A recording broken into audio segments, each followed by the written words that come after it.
etc., etc., etc. Something less than a masterpiece, that fugue. Had you heard it before?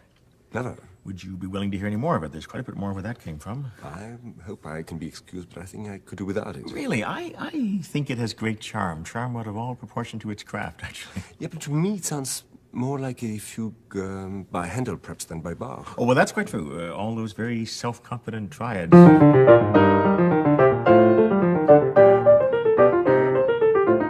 Supporting very insecure sequences. That is quite Handelian, you're quite right. But that's Bach, you know. In the early years, when he caught on to a phrase that he really liked, he just kept devaluating the currency, using it again and again as a sequence. He just coined it and couldn't stop. I mean...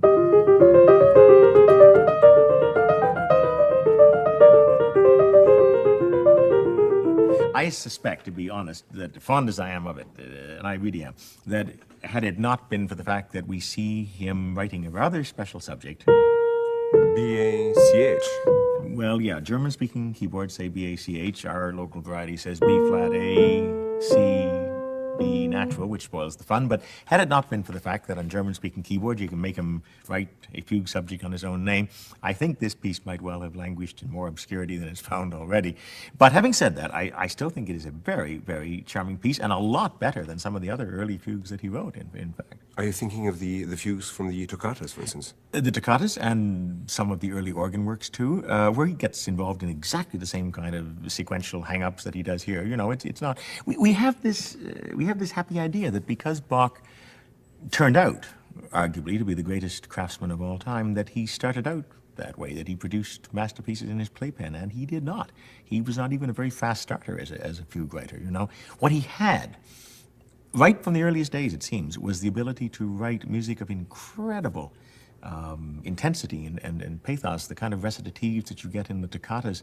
Even the earliest ones could virtually have gone into the Matthew Passion, and you know, I mean, they're extraordinary things. But he did not have the ability to integrate that intensity with a real fugal craft until he was, I think, close to 40. You know. Well, is there an example of integration that you could give us now? How about the E major fugue from the second volume of the Multiple Clavier?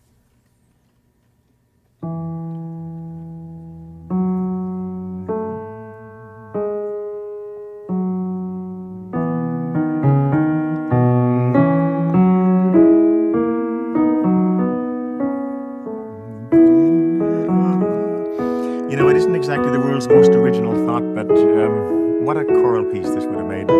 Absolutely. Every line seems to be conceived vocally. Yeah. And maybe because he wasn't trying to cater to an instrument in any way, there's a sense that there isn't a wasted note, there isn't an artificial, a superficial note. Everything is material to the material. Everything absolutely grows out of the original subject, you know, the original 6 notes which started it all. Even the first counter theme does.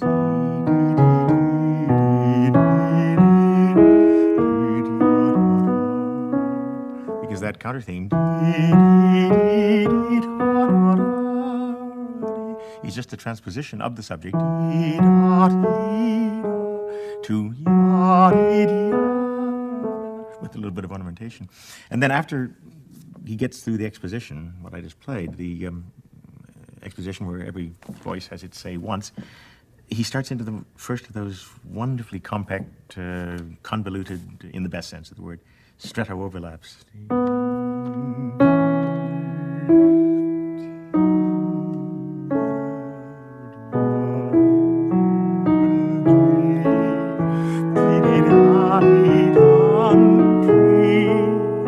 Only in this one, the counter theme gets its own stretto as well.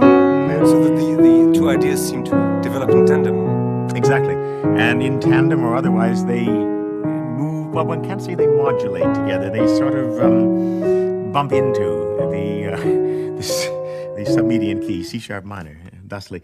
And when he gets there, he does something rather cute. He takes the original subject and the original answer, starting on the notes, which they did start on, E and B, respectively, and transforms them, reharmonizes them, finds a way of giving them a sort of tonal visa to pass through C-sharp minor. As they're doing so, they're associated in that same key with a new counter subject, complete with its own counter subject. Yeah, that's true.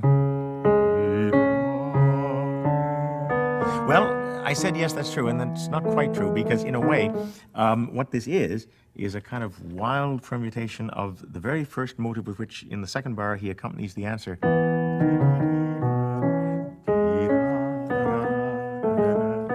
So far-fetched as it may seem, even that doesn't go to waste entirely.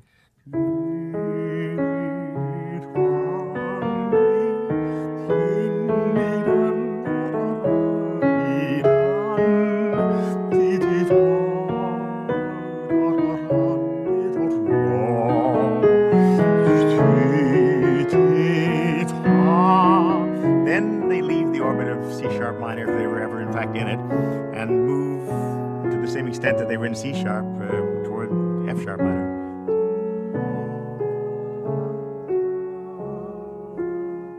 In which key he does something very nice. He takes the theme, deprives it of the one expressive interval it has, the minor third, and fills it in as one would sing it in a scale.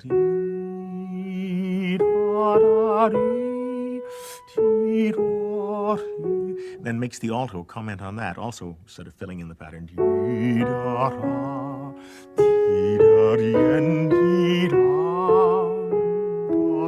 Except that in the alto, he starts to play around with the modes and goes up one way, and comes back down another. Then he adds a new counter theme in the bass, also based on the original idea of and also expanding it to the interval of a fifth. And then puts that into a canon in the tenor, just in case anybody's missed the point.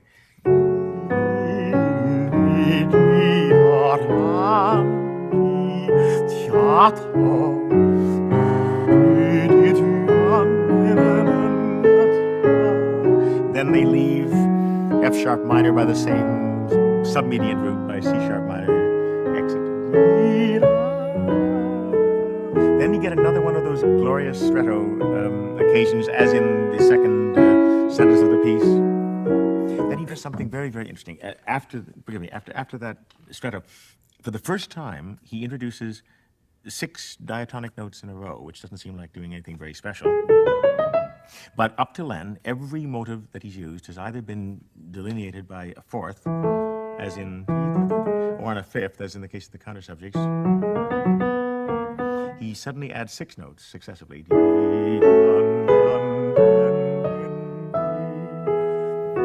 Then in canon 7,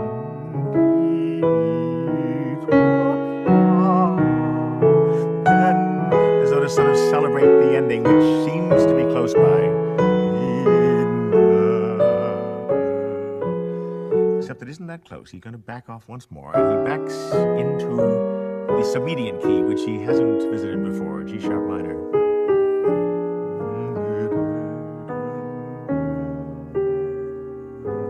And from that, he goes to a coda, which begins with the only diatonic scale in the entire piece, in scale of E major. So we have first the 6-note thing, the 7-note extension, the 8-note extension, and it's rudimentary material, but it makes for one of the most gloriously fulfilled codas he ever wrote, I think. Well, what about playing the whole fugue now? Yeah, okay, I think I should, and one masterpiece coming up.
As I said, a masterpiece. Yeah, for the moment at least, it's for me my favorite in all music. Oh, I know that feeling. I often wondered if it mightn't have been Ronald Schoenberg's favorite piece, you know. It exemplifies everything that he believed in. He had that theory that he called developing variation, where every note and every bar and every phrase and every sentence and every paragraph had to be seen to belong to that organism and to no other. And I can't think of any piece that exemplifies that in the way that this does. Yeah. I agree, but don't you think that E major fugue is a very special case? It is a vocal composition. I mean, like a vocal composition, as certainly. you say. It's a 16th century Ricciardi with a key signature. It has that very disciplined, very severe, very Renaissance-like attitude toward counterpoint. You know? Yeah, but there are many great fugues which don't subscribe to those particular disciplines so rigidly, which do grow out of an instrumental approach. Oh, sure. That doesn't make them less worthy as Oh, no, compositions. of course not. Well, for example, the first three-part invention, the first Sinfonia, you know. Now, that's based on a subject that you would not be likely to sing. I guess you could. Well, no, you couldn't. Not very easily. And it could only be an instrumental approach, but I certainly wouldn't say it's any the less worthy for that reason.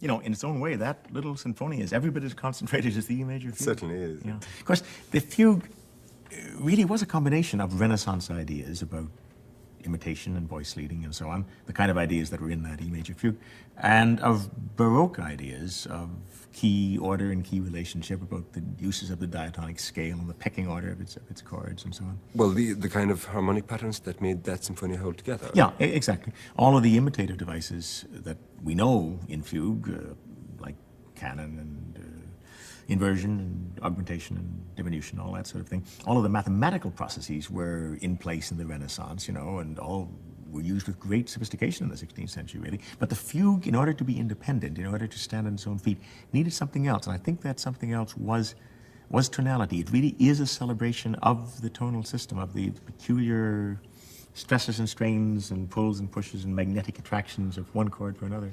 Yeah, but you're not saying that the fugue, for instance, in Bach's time, depends upon tonality in the way that the sonata allegro does in Beethoven's time. No, because the pecking order there is really quite different. I think, however, that there is nothing in the nature of fugue that would want to demand what Beethoven would demand of the relationship between a tonic and a dominant, or a tonic and a mediant for his first and second themes. Bach would have no use for that particular kind of tonic, mediant, tonic, dominant relationship, you know. But that's a plus, that's a great plus, in a way, because the fugue then is not locked into a have-to concept. There is no specific modulatory plan to which it has to conform. The composer can use as much or as little modulation as he wants, and he can present a whole series of, as Schoenberg would have said, developing variations of the material in different keys. You know? Well, that Bach did in the E major fugue. Yeah, but there was a kind of, well, I'd say a kind of gradual, inevitable Darwinian evolution of the material, which is very, very marvelous in its existential way. But it isn't, in quotation marks, modern in Bach's time. And there is a marvelous example of a modern fugue in the B-flat minor, you know, from Book 2. The tom,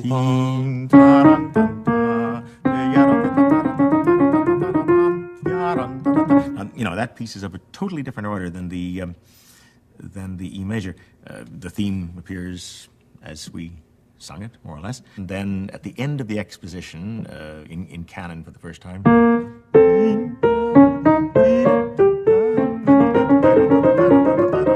so on. Then later on in inversion,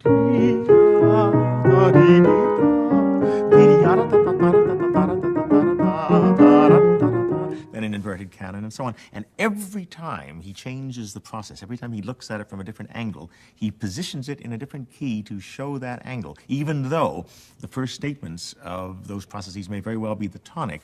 For example, at the end of the exposition, as a kind of wrap-up of the exposition, he does put it into the canon for the first time.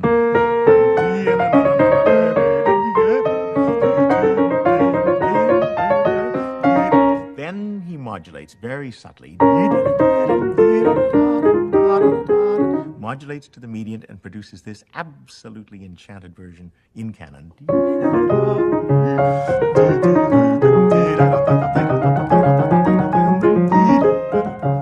You know, and he's not using tonality, though, even by doing that, by relating the tonic and the mediant. He's not using tonality as even many of his contemporaries, Scarlatti, say, used it. To use a fashionable word, Bach was not a minimalist. You know, he wasn't concerned about staying put in one key, but the dramatic effects of doing that. He wasn't concerned about trying to balance so many minutes of key X with so many minutes of key Y for the second theme or whatever. He's really not terribly concerned ever about exploiting the whole process of time itself as a compositional element in the way that later composers, the classical composers particularly, were. I mean, when Bach juxtaposes a tonic and a mediant, as he did there, it's a totally different kind of juxtaposition of keys than this tonic.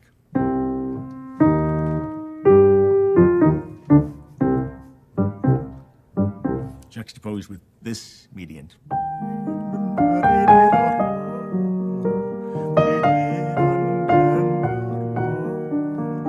You know, Bach, unlike Beethoven, uses all those keys as you might use stops on an organ. They give him ideas, they give him colors, they give him registrations for the incredible, incredible motivic workings out that are taking place in this rather incredible fugue.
You know, one almost has to coin some other word than modulation for what Bach does in a fugue like that. It's not modulation just, it's key perception or something like that. He perceives the qualities inherent in every key he passes through in a spooky way. It's marvelous. Yeah, absolutely. It's not just an amazing contrapuntal to the force. No. It's also an amazing harmonic conception. Harmonic, absolutely, yeah, indeed. You know, Glenn, I can't help noticing that in all our discussion, you've not once mentioned the word prelude. The word prelude, you say? Well, no, it's a splendid word. How many times would you like me to mention it?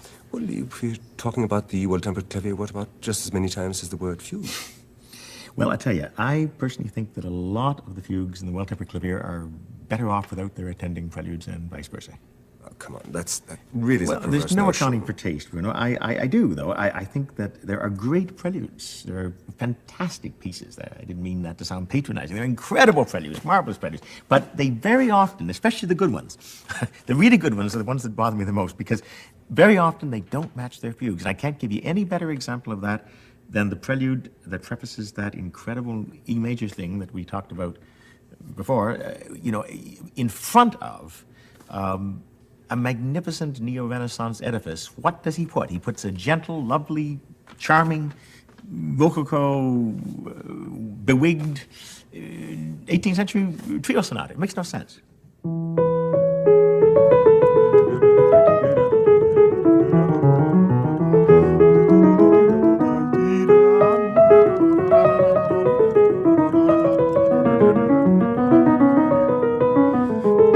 It's a wonderful piece, but I can't see for the life of me what it's got to do with that incredible fugue. It's as if the two movements are 100 years apart, technically, and emotionally as if they just belong to a different world altogether, a different way of looking at the world altogether. Yeah, but are there no preludes and fugues that, in your view, do add up to something more than the sum of their parts? Well, I don't know about more than the sum of their parts. I think there are some that seem to have sprung spontaneously from the same creative impulse, a few, yeah. I think you owe us at least one of those. At least one. Well, I think I would vote for the A major, from Book 2 of the well-tempered clavier. I think that one really is all of the piece, all of a very gentle, lyrical, quietly optimistic, utterly charming piece.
that prelude and that fugue belong together. Yes, they absolutely do.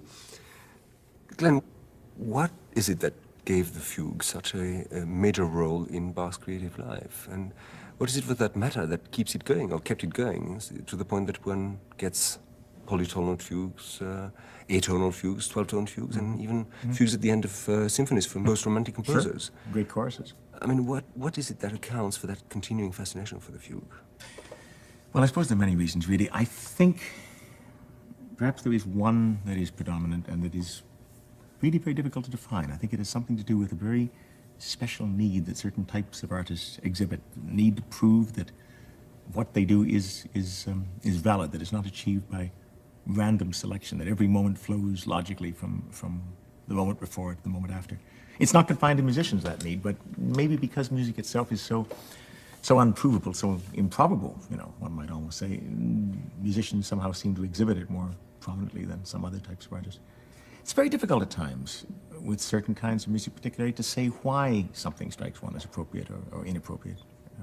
You know, you and I have often argued about middle period Beethoven, and I do not intend to reopen that argument again. Well, I'm certainly glad to hear that. No, I wouldn't dream of that. I've given that up as a lost cause. I don't really ever expect to persuade you of the pomposity of the Fifth Symphony or the banality of the violin concerto or the empty rhetoric of the Appassionata. So no, I would not think of reopening that argument, as I say. And in fact, when you come right down to it, there is no way to argue it, as I think we found from frustrating past experience. I mean, I can say to you, this is a tiresome idea.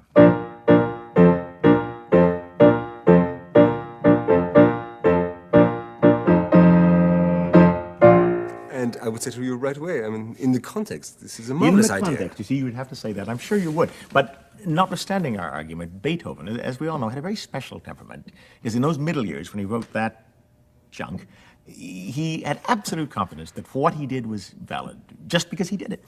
You know, it's a great gift. I'm not arguing against intuitional creativity or anything like that there. I'm simply saying that most composers don't have that gift. They don't have that audacity. They don't have the nerve to try and get away with something as silly as that, really. They can't talk themselves into it, much less expect that the listener is going to accept what they do is by a leap of faith or something, you know. Most composers are just much more fragile than was Beethoven. I mean, why do you think Richard Strauss wrote all those incredible tone poems of his in which every thematic idea, every modulation had to be accounted for by a literary parallel of some kind? I think he did it.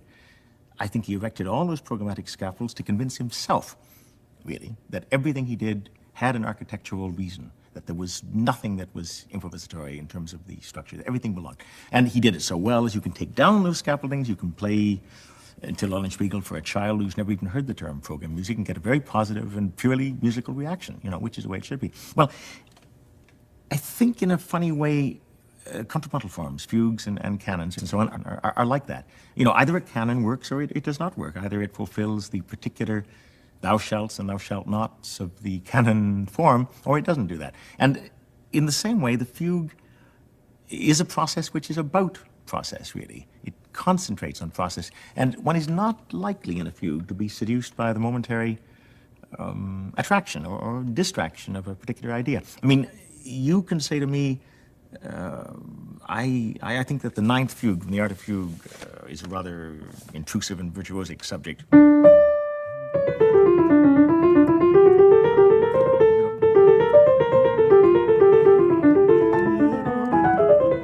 And if you did say that, I really wouldn't disagree with you, to tell you the truth. But I would say to you, well, no matter, it works. It works as a subject in its own exposition, and it works as a counter theme. It mates perfectly well with the main theme of the Art of Fugue.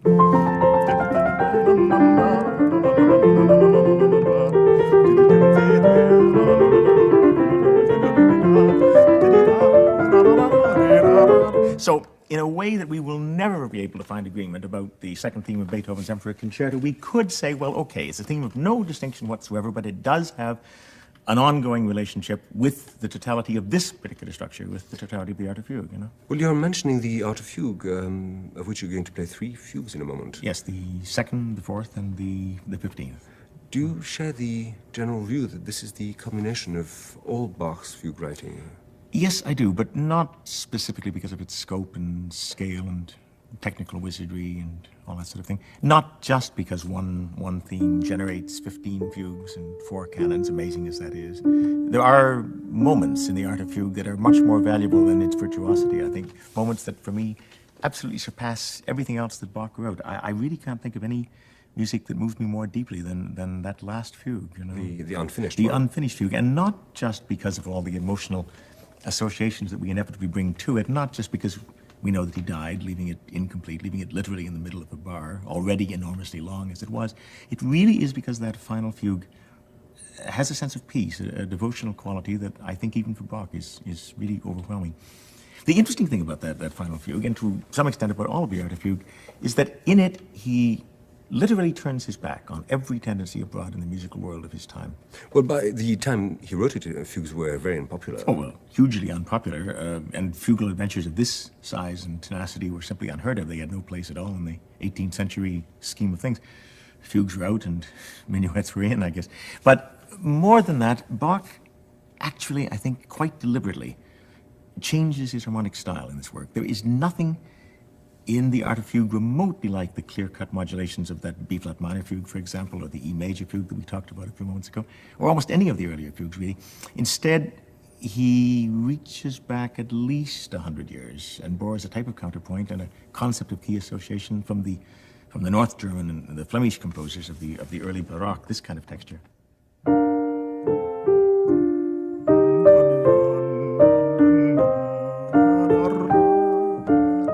You know, it allows him to write tonally, but without any of the technicolor trappings of tonality. For me, these pieces contain an endless range of gray tints.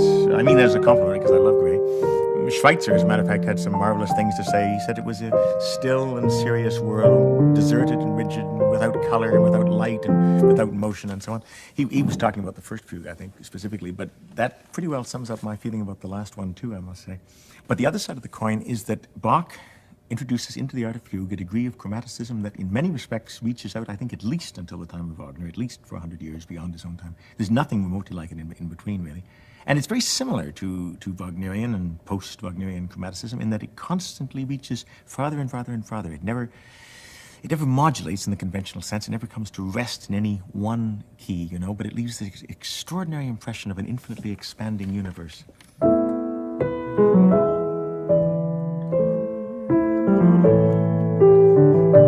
There are moments like this, which could almost have been written by early Schoenberg, you know. But of course, in this last fugue, he also develops 3 separate subjects, the last of which is the one on his own name. That's right, and there could not be a more striking, more amazing contrast between the way he uses those 4 notes here and the way he used them at the beginning of the fugue that I played at the top of the program.